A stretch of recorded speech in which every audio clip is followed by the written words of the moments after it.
Well, isn't this just poetic justice slicing through the fog of privilege? The grim tally ticks upward in the orbit of Prince William, that beleaguered heir with his thinning crown and thickening grudges. Enter stage left, or rather plummeting right, Ben Duncan, the 45-year-old relic from reality TV drivel and a staple in the vapid vortex of London's elite soirees. He nosedived from the lofty terrace atop the Trafalgar St James Hotel just days ago, hurtling roughly 100 feet to the unyielding embrace of the pavement below. Authorities are mumbling about a misadventure, some slip-up fueled by excess libations in a venue where the panoramas prove fatal. Spare me the boilerplate. In the gilded trenches of the upper crust, mishaps are merely code for inconvenient truths swept under Persian rugs. Duncan's exit marks yet another notch on the grim ledger of William's hand-picked posse, a lineup that's unravelling faster than a cheap tailor could stitch it back. And if that doesn't whisper Retribution's rhythm, then nothing does. Envision the tableau.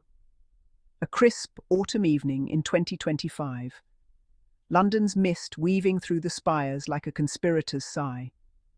Up on that seventh-level eyrie, encircled by the predictable parade, slick financiers in tailored finery, wannabe tastemakers chasing clout with Thames-side poses, and likely a murmur or two of courtly intrigue amid the artisanal spirits.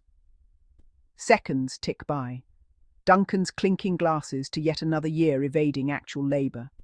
Then, in a blink, gravity claims its due, yanking him over the edge amid fluttering banners and into the unforgiving sprawl of Spring Gardens, mere heartbeats from the iconic lions of Trafalgar.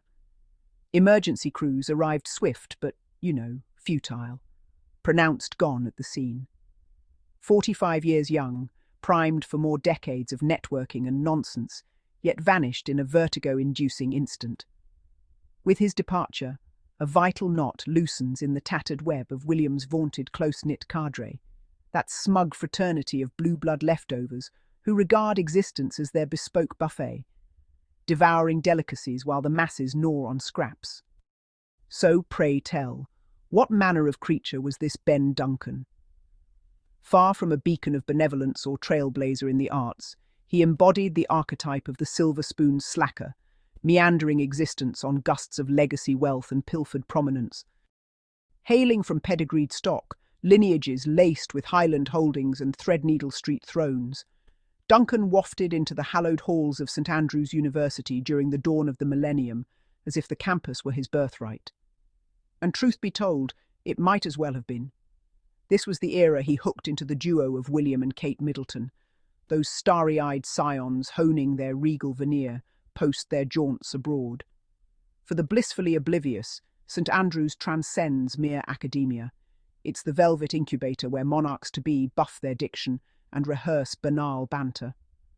Duncan nestled squarely in the fray, woven into the insular band that morphed quaint Fife into a flashbulb frenzy. He shared quarters with William, revelled alongside Kate prior to her matrimonial coup, and no doubt presided over post-midnight munchies spiked with quips on hounds and hereditary headaches. Leap ahead 10 years, and Duncan's ledger unfolds like a gossip rag hallucination.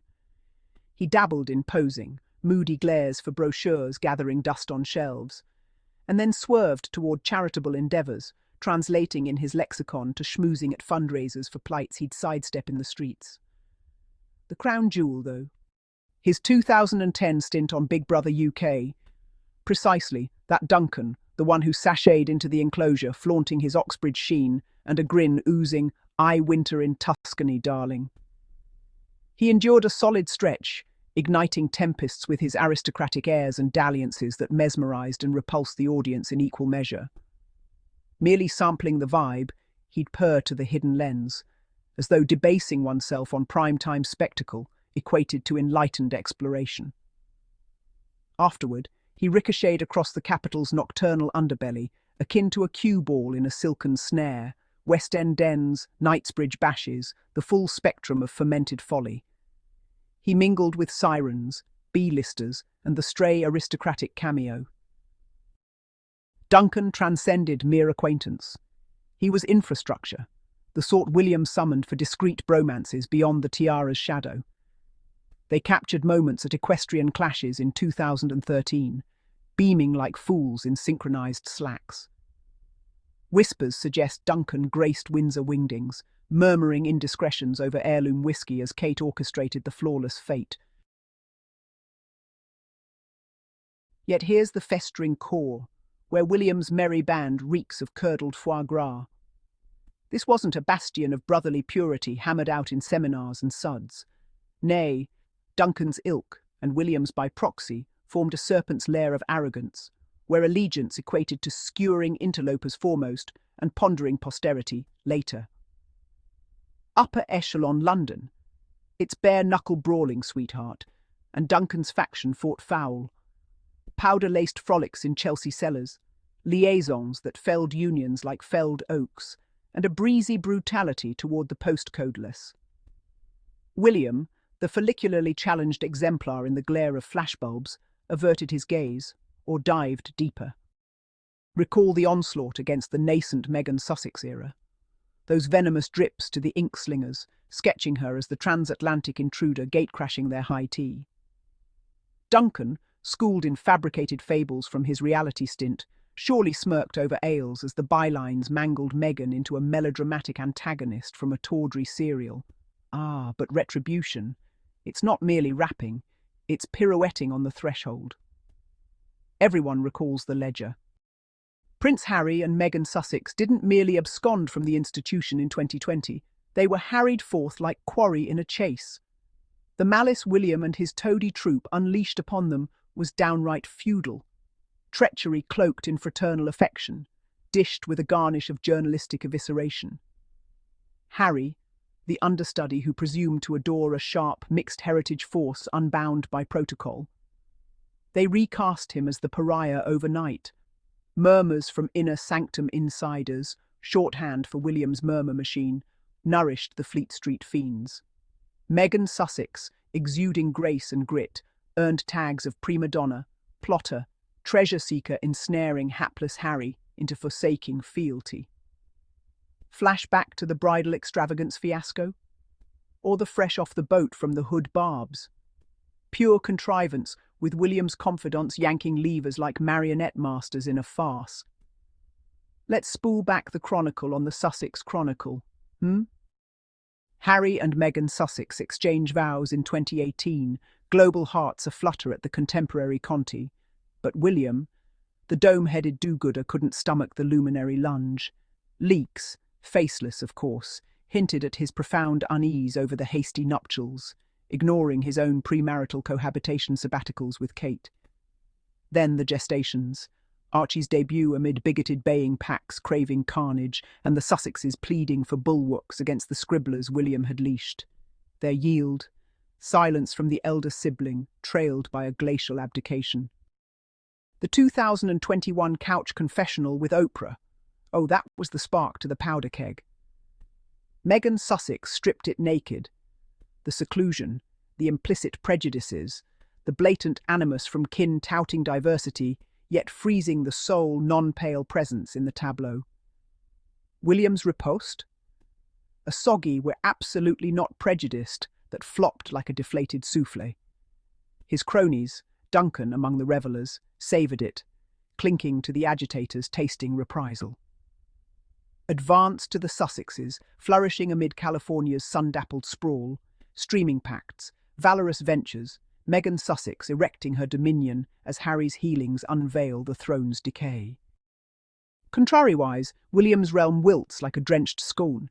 Initial, the hush on his wedlock, Kate's commitments veiling whatever infernal interlude they're enduring. Subsequent scandals, the disgraced relative's pedophile perfume, the sovereign's greenwashing bankrolled by fossil fuel fat cats. And the demises, Lord, the demises. Thomas Kingston, that suave speculator, wed to the Middleton periphery, unwittingly dispatches himself in 2024 via firearm. Presently Duncan, spiralling like Daedalus post-hubristic saw, serendipity. Within William's gravitational pull, that's routine. These aren't stray calamities, they're the tab arriving for epochs of intrigue and intimidation. Harry and Meghan Sussex absorbed the initial lashings, vilified, exiled, safeguards revoked as punitive flourish. Now the culprits cascade, one terrace tumble per turn. Divine reprisal, crooning a melody that's mournful, yet a triumphant jig. Misconstrue not. This isn't glee for glee's measure. It's equity dispensed chilled, cosmos declaring, "Harvest your harvests, your highness." William's entourage wasn't scaffolding. It was a cartel, upholding the lads' club canon where figures like Megan Sussex spell sabotage to smother, and redundants like Harry furnish fodder to forget. Duncan distilled it, suave under spotlights, savage beyond the brocaded barriers. He caroused via the Sussex onslaught, dispatching missives to William Chum, "She's poison, ditch the outsider." And William? He heeded. He loosed the newsroom curs, observed his kin hemorrhage in print, and milked the martyr mantle for pity plaudits. Now, Duncan's pavement portrait leaves William eyeing a barren social slate. Next up, that horsewhipping hanger on Fergus, perhaps a Kate kinfolk with talon grip. The perimeter contracts, rendering the successor solipsistic as a spaniel at a soy feast. Pull wider, and behold the antique swindle swaying. The crown, that bygone grift buoyed by pomp and pedigree, leaks legitimacy swifter than Duncan's vital fluids on flagstones. William's billed as the redeemer, the verdant patriarch with the endearing paunch. But scrape the spin, and it's a tyrant in tweed, ringed by abettors who abetted the nadir. They plagued Harry for romancing off script, mind-screwed Megan Sussex till she wheezed, and presently spectres swarm. The haute monde laments Duncan not as soul, but as severed sinew, the summonses that'll echo void. Yet for we outsiders, its admonition, sway like theirs is venom, and when brandished to batter the brittle, the plunge strikes abrupt and absolute. Thus salute Ben Duncan, the toppled troubadour of William's realm. Let his snifter chime forever in whichever infernal revelry beckons. And William? Strap in, Sparrow. The reprisal express chugs onward, your berth reserved. Harry and Megan Sussex forge yonder, affection, heritage, hilarity, whilst you rummage the remnants of your rancorous fiefdom. Sequentially, they fade. And mercy, how it resonates.